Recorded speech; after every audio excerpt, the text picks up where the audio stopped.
sejak ASI sebelum keluar, ASI diproduksi sesuai permintaan atau supply of demand.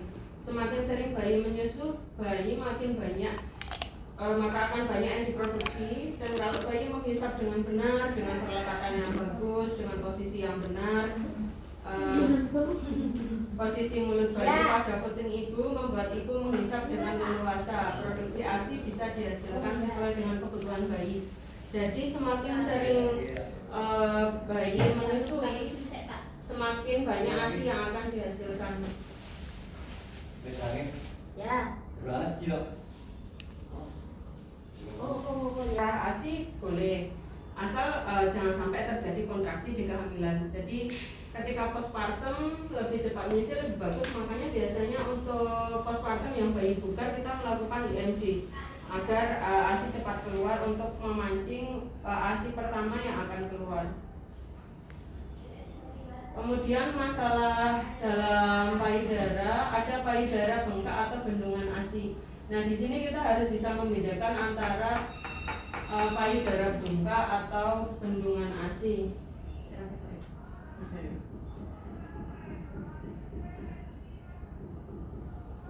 Payudara penuh itu rasa berat pada payudara atau sensasi panas, bisa diperiksa. Bila diperiksa ASI keluar dan tidak ada demam. Itu ASI yang penuh di payudara kanan atau kiri. Bedanya sama payudara bengkak atau biasa kita sebut mastitis, itu kalau terjadi payudara udem, sakit atau puting kencang atau kulit mengkilat atau walau tidak merah, bila diperiksa ASI tidak keluar. Jadi ASI sulit keluar. Nah, di sini untuk mengatasi untuk terjadinya payudara bengkak adalah menyusui lebih sering, tiap 2 jam atau on demand atau tanpa dijadwal. Jadi sesuai dengan kebutuhan bayinya, lebih sering untuk menyusui. Ketika payudara bengkak mungkin dia menyusui tidak perlekatannya nggak bagus atau posisinya salah, sehingga menyusuinya tidak semua ASI yang di payudara tidak keluar semua. Jadi terjadi pembengkakan atau ibunya tidak bisa cara memerah ASI. Bisa juga terjadi payudara yang bengkak yang mengakibatkan ibunya biasanya nanti akan panas atau ngerangkai biasanya bahasa Jawanya. Masalah pertama. Kemudian cara meningkatkan produksi ASI. Bagaimana cara meningkatkan produksi ASI? Produksi ASI di sini ada 5 poin.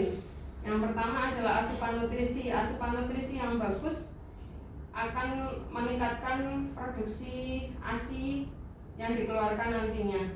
Jadi ibu perlu sekali untuk mengkonsumsi makanan yang bergizi untuk nutrisi bayinya. Gitu.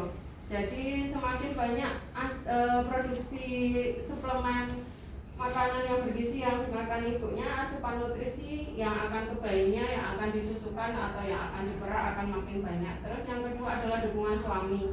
Dukungan suami ini lebih ke psikologis ya. Jadi untuk ibu-ibu yang dia ASINya kurang atau ibu postpartum yang ASINya banyak, dia sangat perlu sekali untuk dukungan suami. Jadi kadang ada ibu yang dia ASINya sulit keluar, ternyata banyak tekanan dari suaminya, mungkin dia dimarahin atau ini kok ASINya nggak keluar-keluar, padahal si ibu belum tahu cara memerah ASI yang bayinya mungkin dininju atau dari mertuanya. Jadi banyak tekanan-tekanan psikologis yang membuat ibu merasa tertekan sehingga ASI itu susah keluar karena ibunya udah terlanjur stres. Jadi perlunya dukungan suami.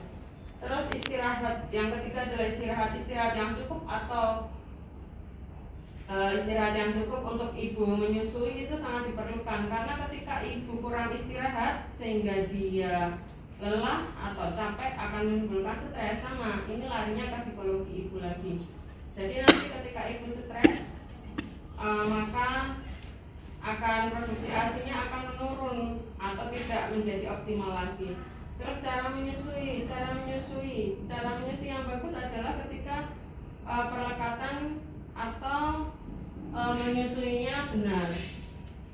Terus kemudian yang kelima adalah penggunaan ASI booster. ASI booster atau suplemen ASI yang biasa ada banyak suplemen ASI, ada ASI Fit, ada beberapa merek yang disarankan itu ibu akan lebih pede, walaupun sebenarnya ketika ibu minum penggunaan ASI booster tapi tanpa diimbangi dengan menyusui yang sering atau memerah ASI yang sering, itu sama aja tetap ASInya nggak akan keluar bagus.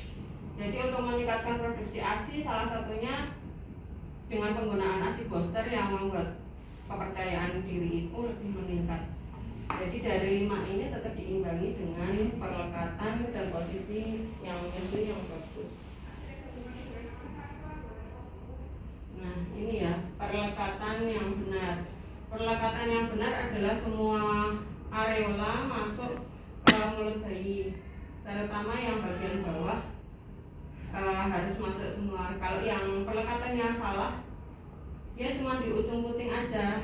Yang perlekatannya salah ini akan menimbulkan masalah puting lecet atau terjadinya luka nanti pada puting, dan ASI tidak dapat keluar semua, maksudnya tidak dapat kosong semua payudara kanan kiri. Itu yang jadi perbedaannya itu antara perlekatan yang benar dan perlekatan yang salah. Yang perlekatan yang salah itu kalau menyusui pasti bunyi, kalau yang benar dia nggak akan menimbulkan suara. Hanya kita akan mendengar tegukan-tegukan ASI yang masuk ketika dihisap bayi. Oke, kemudian bagaimana sih cara mengatasi puting lecet? Puting lecet, memperbaiki teknik menyusuinya, kita harus cek lagi setiap ibu. Setiap ibu menyusui kita harus cek lagi benar nggak cara menyusuinya. Terus yang kedua adalah memastikan bayi tidak menderita moniliasis. Moniliasis apa sih moniliasis? Moniliasis adalah kandidiasis oral. Jadi jamur mulut. Memastikan bayi tidak menderita jamur mulut. Nah, nanti kalau dia terjadi moniliasis kita harus obatin dulu dengan nystatin agar bayi ada rentek lagi untuk menyusui, karena otomatis kalau dia ada jamur mulut si bayi akan malas menyusu ke ibunya juga. Perawatan payudara yang benar. Perawatan payudara yang benar adalah payudara atau puting susu nggak usah dikasih apa-apa, maksudnya nggak usah disabuni, nggak usah dikasih lotion atau apa, nggak usah. Jadi natural aja. Terus kemudian menyusui lebih sering 8-12 kali dalam 24 jam. Seperti target minum kita 8-12 kali berapa cc setiap minum seperti yang kita terapkan di sini. Terus kemudian perawatan puting susu yang lecet, sementara puting susu yang tidak lecet digunakan untuk menyusui. Untuk perawatan yang tidak lecet, kalau masih terasa sakit sekali ya jangan disusukan dulu, diperah aja. Terus kemudian puting susu yang lecet dapat diobati dengan menggunakan salep Levertran. Itu salep zaman dulu. Yang warnanya coklat. Saya kemarin pakai VCO. Jadi belum lecet, perih, dikasih VCO. Oil.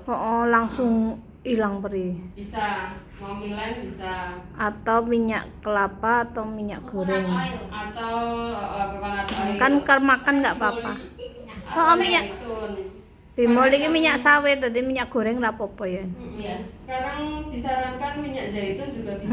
Minyak zaitun. Itu penelitian terbaru bisa untuk mengobati puting lecet. Ketelan bayi rapopo ya? Rapopo? VCO rapopo. Kayak salep-salep gitu nek ketelan bayi rapopo. Wah, nek kuwi mbok kuwi salep kuwi. Kalau Kuwi kan nek ra disusui to. pas gak disusui. Jadi Nek ra disusui disalep, tapi nek disusui mending sing VCO sing alami-alami kuwi. ya, pas mau disusui harus dilap dulu pakai wastafel air hangat baru kita susukan. Ini salep zaman dulu karena saya ambil referensi dari yang ada itu Levertran. Nek salep ki nek wis parah paling. Nek rum parah ya minyak-minyak wae. Terus kemudian yang ketujuh, jika perlu ada waktu menetes mempergunakan alat pelindung puting susu, biasanya nipel sambung. Tapi nipel sambung itu efeknya ke bayi bisa menimbulkan puting, bingung puting juga. Jadi ini kaki aja yang nomor 7 karena bisa menimbulkan. Tapi bentuknya ra kaya dot lho nek nipple silk kae tetep kangelan Iya, jane. cuma kayak yang bentuknya kayak nipple dot ada juga yang sekarang yang terbaru. Oh, sing anu sing berarti bentuknya sing kaya tetek wae. Iya, tapi tetap tetap ada. Oh, batas apa? batas pemakaiannya tidak terus menerus. Oh, kok ndak bingung puting ya? Betul, tetap endingnya akan bingung pusing. Nek isih enom tapi nek bayine wis tuwa ora? Kalau lebih dari 1 bulan enggak? Heeh, 1 bulan. Gedene kan puting. Lanjut. Lanjut, mencegah puting nyeri dan puting lecet. Ada 4 ya. Tidak Bayangin. ini kita sudah remang-remang loh ini. Tidak menggunakan sabun, krim alkohol ataupun zat iritan lain saat membersihkan payudara. Nah, ketika kita membersihkan payudara adalah yang paling aman itu ya cuma dengan air hangat aja. Nanti kita gosok-gosok kalau Enak minyak. yang tertinggal. Enak VCO Kan ada dangkal-dangkal yang tertinggal. Kenapa? kerak ya ora dangkal kerak. Engko nek ra diresiki bayine kumisen. Iya, atau asinya akan menjadi coklat. Iya. Rapopo. Kayak kancane. Terus tidak menggunakan sabun. Kenapa sih nggak boleh pakai sabun? Ketika menggunakan sabun nanti akan areola atau Kering. payudara itu akan lebih kering. Jadi ketika kita susukan, ketika perlekatannya nggak benar-benar bagus, cepat sekali akan terjadi lecet. Nah, makanya tidak dianjurkan untuk menggunakan sabun, krim alkohol apalagi atau zat iritan yang lain ya, lotion yang nggak itu bisa menimbulkan iritasi. Terus menyusui lebih sering, nah seperti yang di depan tadi 8 sampai 12 kali dalam 24 jam. Terus kemudian posisi menyusui harus benar. Bayi menyusu sampai kedua payudara habis dan disusukan secara bergantian. Boleh lo duduk, ya kasih. Terus karena kalau ketika dia payudara nggak habis, resikonya tadi akan terjadi bendungan payudara, akan tertimbun dan tertimbun nanti akan merengkel itu ketika nggak dikeluarkan akan menimbulkan demam. Terus penggunaan BH yang menyangga. BH yang menyangga itu fungsinya hanya menyangga aja, karena kalau misalkan dia nggak menyangga ASI akan rembes-rembes. Terus nggak boleh terlalu ketat. Kalau ibu menyusui nggak boleh pakai BH yang terlalu ketat karena akan menimbulkan bendungan payudara lagi. Jadi pokoknya kalau ibu menyusui itu wis biasa sampai. Nah ini dia.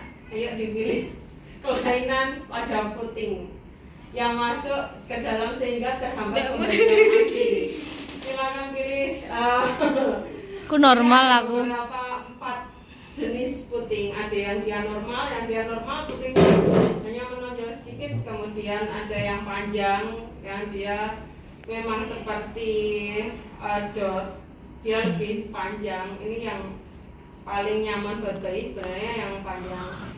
Terus pendek atau datar atau terbenam terbalik. Semuanya ini tergantung dari kondisi si ibu. Ini karena keturunan, bisa karena ASI yang terlalu penuh, yang tadinya dia mungkin putingnya normal karena saking penuhnya payudara kemudian dia Jadi pendek bisa karena saking Mekangkan. gedenya. Terus atau ibunya ada CA mamai, bisa terjadi perubahan yang seperti itu. Jadi ini dikarenakan banyak faktor gitu. Nanti ketika bayi nyaman, Sik ngono sing putingnya terlalu besar yo. Kadang kan sering to ning. iya, enggak ada di Oh, enggak referensi. putingnya aja, itunya juga besar. Payudaranya gede juga ada, jadi macam-macam. Iki referensinya ditambah so. Jadi ini macam-macam. Intinya dia akan kembali sesuai dengan pengelakatan. Ini dia jenis-jenis perawatannya. Perawatannya ada 3 ya. Ini perawatannya kita ambil dari teori Hoffman. Jenis-jenis perawatannya ibu jari berada di bawah atau di atas puting susu seperti di gambar. Lakukan tarik areola bagian yang melingkari puting secara menjauh ke bawah sebanyak 20 kali. Ibu jari berada di samping kanan dan kiri puting susu. Lakukan gerakan sambil menarik dari daerah areola sebanyak 20 kali. Dilakukan sejak usia kandungan 3 bulan sebanyak 2 kali sehari. Terus di garis bawah ini yang dilakukan sejak usia 3 bulan sebanyak 2 kali ini dengan syarat tidak terjadi kontraksi. Kalau terjadi kontraksi ketika dia melakukan ini ya harus dihentikan karena nanti akan menimbulkan kejadian kelahiran prematur pada bayi. Itu untuk kehamilan. Jadi itu teori Hoffman, dia intinya dijembeng-jembeng ke arah luar gini searah jarum jam. Jadi perawatan payudara seperti itu, ditarik-tarik, tapi ya jangan terlalu menekan, biasa aja. Nek mbiyen kan ditarik putingnya ya, nek saiki iki ditarik keluar karena di belakangnya puting tuh kaya ono jaringan sik narik putingnya lho. Nah, ketika ditarik-tarik seperti itu malah bisa lepas. Kita merah payudara kita pakai metode C atau V. Biasa di sini kita pakai metode C. Tapi kalau untuk jenis perawatannya kita pakai teori Hoffman. Jadi dia ditarik keluar. Ikut arah jarum jam, muternya arah jarum jam. Jadi ke belakang.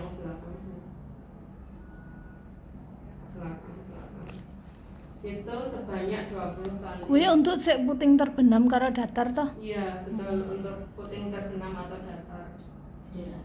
Kalau yang sebelumnya ya mau. Rul. Terus cara mengatasi puting datar. Oke. Ini alat yang kita pakai di sini. Dikei wira digowo kok. Belum dikasih Mas. Kehamilan 7 bulan. Dilakukan teknik tarik puting susu secara keluar dengan minyak zaitun atau baby oil. Oke. Itu yang paling alami, atau pakai VCO. Oil bisa. Baby oil ki alami ra toh? Nek misale masih rono. Putingnya datar enggak? Ya. Ya, atau terus melakukan tarik puting secara Tapi wedi merangsang ndak? Kontraksi. kontraksi. Pikiranku lho ini. Iya, dan akan diisap bayi. Terus menggunakan pompa puting atau modifikasi spot injeksi ya. Ini kayak yang di gambar ya. Alat suntik teknik ini digunakan untuk bayi berumur 5 sampai dengan 7 hari atau BBL bayi baru lahir. Jadi ini kita bikin ya, semuanya sudah pada bisa ya. Namanya juga ini refreshing penyembuhan. Ini sepet biasanya kita pakai bisa yang 10 cc. Kalau yang 20 cc kegedean. Weh penak 20 cc yo. Cilik-cilik lara. Untuk putih-putih ada gede banget. Jadi kita balik. Itu cara lama. Oh, 10 Sebenarnya cara terbaru kita bisa pakai pompa ASI. Pompa. Karena mayoritas ibu yang masuk sudah bawa pompa ASI pribadi. Kok upasi Marai modot. Ketika kita tarik baru ditetekkan. Ketika kita tarik otomatis itu Pamping dulu, baru pamping dulu sebentar baru. Ya, Suwe-suwe ini yang entek, paling nyaman daripada ini. Kentekan. Ini adalah teknik lama. Oke, lama menyusui yang tepat. Kapan sih lama menyusui yang tepat? Mengosongkan satu payudara sekitar kurang lebih 15 sampai 20 menit. Dan ASI dalam lambung akan kosong dalam 2 jam. Kosongnya memang 2 jam, tapi ya seperti yang tadi saya bilang itu on demand. Jadi sebelum 2 jam pun ditetekkan lagi tetap ada ASI-nya. Yang penting sampai payudara benar-benar kosong. Ono Tapi jane. mengosongkan payudara kanan kiri bisa 15 sampai 20 menit. Terbukti. satu payudara. Nek aku misalnya payudara kanan ya dipamping kok wis ra metu 5 menit ngono, aku payudara kiri. Kok balik kanane metu meneh. Iya.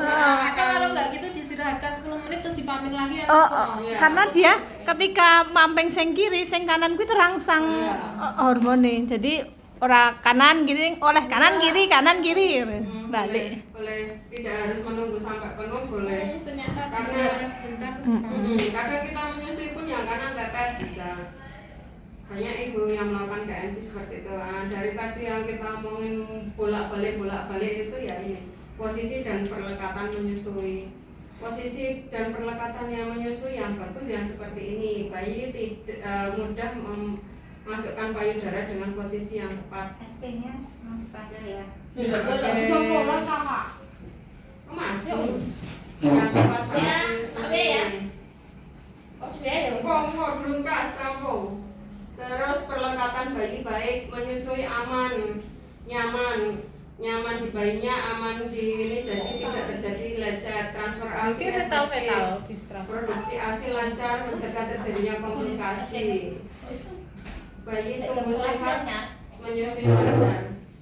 Oke, presentasi selesai. Terima kasih. Sarane apa sarane nggo perinatal? Sarannya Nggo ruang bayi. Hah? Nggo ruang bayi. Sarane apa? Sarannya lebih sering kita edukasi ke ibunya untuk menyusui lebih ini Dari awal, operasi lebih untuk awal. menyusui lebih awal karena dari pengalaman yang ada ibu kalau nggak ditelepon nggak kesini. Susahnya Mereka berasa luar menitip. biasa. Ya, Jadi intinya motivasi, intinya satu Ibu lo mesti ndek ini ora metu. Nah, kita harus edukasi. nek iso ki ket awal edukasi kan langsung Masalahnya kita nek misalnya nganu kan orang tua bapaknya atau mbaknya ketemu jadi kan bapak gue kan dukungan dari suami. Oke.